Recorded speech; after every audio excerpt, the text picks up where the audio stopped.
ये सभी के सामने अब खुल चुका है। और उस समय की जो सरकार है, इस सरकार ने वोट की राजनीति के लिए हिंदू टेरर और भगवा आतंकवाद ये शब्द तैयार किए थे। आपको वो समय पता होगा कि जिस समय पूरी दुनिया में बहुत बड़े पैमाने पर आतंकवादी घटनाएं हो रही थी और एक प्रकार से इस्लामिक आतंकवाद ये दुनिया में चर्चा का विषय था, और उसके चलते हमको जो वोट देने वाले लोग हैं इनमें गुस्सा निर्माण न हो या उनको ये लगे कि हम बैलेंस करते हैं, इसलिए ये हिंदू आतंकवाद की पूरी थियरी तैयार की गई, लोगों को अरेस्ट किया गया और हिंदुत्ववादी और राष्ट्रीय स्वयंसेवक संघ के अधिकारी पदाधिकारी इनको टारगेट करने का ये षड्यंत्र था। लेकिन बहुत जद्दोजहद करने के बावजूद उनके खिलाफ कोई भी पुख्ता सबूत नहीं मिल पाया। और कई अधिकारी ऐसे थे कि जिन अधिकारियों ने बहुत प्रेशर आने के बावजूद ये स्पष्ट रूप से कहा कि हम इतना गैर कानूनी काम नहीं कर सकते, ऐसा कोई सबूत दूर दूर तक इनके खिलाफ नहीं है। तो मुझे ये लगता है कि अब परत दर परत ये जो षड्यंत्र है ये बाहर निकल रहा है। और किस प्रकार के सूडो सेक्युलर, क्योंकि उस समय इस्लामिक आतंकवाद था, वो आज भी है, पर ऐसा किसी ने नहीं कहा था कि सारे मुस्लिम आतंकवादी हैं, किंतु बावजूद उसके तमाम हिंदुओं को आतंकवादी ठहराने का प्रयास ये कांग्रेस के माध्यम से उस समय किया गया था। और उसी की कड़ी है, अब धीरे धीरे लोग बोलना शुरू करेंगे और कई गंभीर चीजें बाहर आएगी। मराठीमध्ये अधिकाऱ्यांना असं म्हटलेलं आहे की खरं म्हणजे आपल्या सर्वांपुढे कालच्या निकालानंतर काँग्रेस पक्षाने जे हिंदू टेरर किंवा भगवा आतंकवाद अशा प्रकारचं नरेटिव्ह तयार केलं होतं ते पूर्णपणे बस्ट झालेलं आहे। आपल्याला कल्पना आहे की 1990च्या दशकाच्या शेवटच्या भागात आणि साधारण 2000 मध्ये सुरुवातीच्या दशकामध्ये संपूर्ण विश्वात मोठ्या प्रमाणात आतंकवादी घटना घडल्या। अमेरिकेत देखील घटना घडल्या, युरोपमध्येही घटना घडल्या, भारतात तर घडल्याच घडल्या। आणि यातल्या अनेक घटनांचे धागेदोरे पाकिस्तानपर्यंत होते आणि त्यातनं एक इस्लामिक टेररिझम अशा प्रकारचे एक नरेटिव्ह कॉइन झाला। हा काही भारताने कॉइन केला नव्हता, जगामध्ये कॉइन झाला।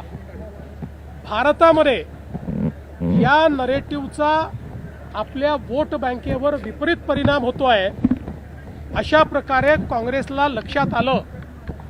खरं म्हणजे कोणीच सर्व मुसलमानांना आतंकवादी ठरवलं नव्हतं, पण तरी देखील या ठिकाणी सर्व हिंदूंना आतंकवादी ठरवण्याकरता काँग्रेस पक्षाने हे षड्यंत्र रचलं, यूपीएने षड्यंत्र रचलं आणि हिंदू आतंकवाद, हिंदू टेरर अशा प्रकारचा शब्द कॉइन करून अनेक लोकांना पकडलं आणि मग प्रयत्न सुरू केला, एक यंत्रणेवर दबाव आणण्याचा प्रयत्न सुरू केला।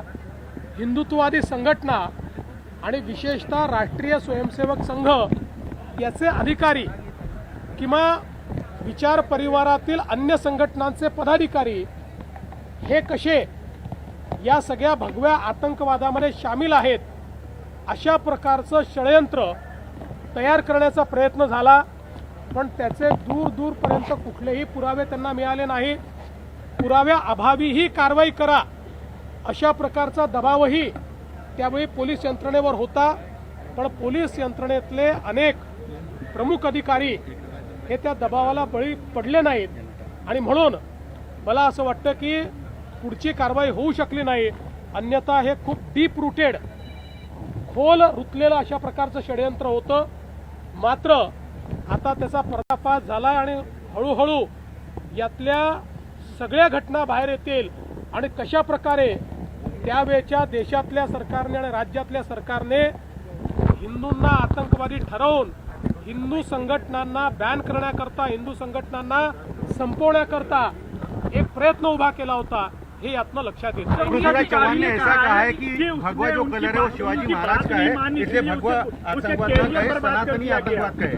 पृथ्वीराज चौहान ने ऐसा कहा है कि भगवा जो कलर है वो शिवाजी महाराज का है, तो भगवा आतंकवाद न कहते हुए सनातनी आतंकवाद का है। पहले तो पृथ्वीराज चौहान ये अपने साथियों को बताए, क्योंकि वो जिस सरकार में थे, मनमोहन सिंह जी की सरकार में, जिसमें प्रधानमंत्री कार्यालय का कार्यभार वो संभालते थे, उसी सरकार ने इसको भगवा आतंकवाद करार दिया। तब याद नहीं आया ये छत्रपति शिवाजी महाराज का भगवा है? तब ये भगवा आतंकवाद, हिंदू आतंकवाद बोल रहे थे। और चाहे वो भगवा हो, चाहे वो हिंदू हो, चाहे सनातनी हो, इनमें भेद नहीं है, ये सब एक है। और ये सारे के सारे राष्ट्र प्रेमी, राष्ट्रवादी और राष्ट्रीय विचारों से प्रेरित है। क्रीडा खातं मिळालेलं आहे। असं आहे की जी काही घटना घडली त्या घटनेनंतर एक मोठा रोष होता।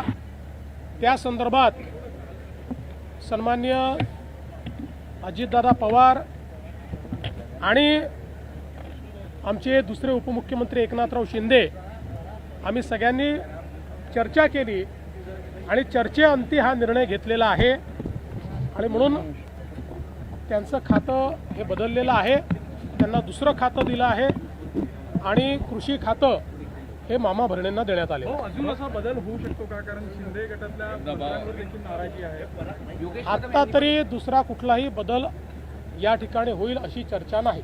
हिंदी में बताइए, मंत्रियों का जो एकदा सूचना दिलेल्या आहे की असं वादग्रस्त वक्तव्य करू नये भविष्याच्या काळात। हे नक्की आहे की आता जर कोणी अशा प्रकारे बेशिस्त वर्तणूक करेल तर त्यांना सगळ्यांना आम्ही सांगितलेलं आहे, तिघांनी, कि आम्ही हे खपवून घेणार नाही आणि याच्यावर कारवाई होईल। जिस तरीके से कृषि मंत्री का विभाग बदला गया, तो क्या ये अन्य मंत्रियों के लिए संकेत है कि संभल जाओ? ये सभी के लिए संकेत है कि हम लोग जनता की सेवा करने के लिए आए हैं और जनता की सेवा करते समय हम क्या बोलते हैं, हम क्या करते हैं, हमारा बर्ताव कैसा है, ये सारी चीज़ें जनता देखती है, इसलिए उसके ऊपर अंकुश होना ही चाहिए। यांनी 2 वेळा तुमची भेट घेतलेली आहे, त्यांची इच्छा आहे का परत मंत्रिमंडळात येण्याची आणि काय प्रयत्न सुरू आहे? तुमची माहिती अर्धवट आहे। त्यांनी 3 वेळा माझी भेट घेतलेली आहे आणि वेगवेगळ्या कारणाने भेट घेतलेली आहे। कुठल्याही भेटीमध्ये मंत्रिमंडळाबद्दल चर्चा झालेली नाही। मंत्रिमंडळाची चर्चा ही धनंजय मुंडेंच्या स्तरावर होत नाही। मंत्रिमंडळाची चर्चा मी, अजितदादा आणि एकनाथराव शिंदे करतो। योगेश कदम यांनी सावलीचा परवाना केला। थँक्यू भाऊ। मुख्यमंत्री देवेंद्र फडणवीस हे पत्रकारांशी संवाद साधत होते। यामध्ये त्यांनी एक मोठं विधान केलंय की यूपीए काळामध्ये पीएमओ मधून हिंदू दहशतवाद हा शब्द आला, असं एक मोठं विधान मुख्यमंत्री देवेंद्र फडणवीस यांनी केलंय आणि आणखीही अनेक गोष्टी पुढे येतील असंही मुख्यमंत्री देवेंद्र फडणवीस म्हणाले।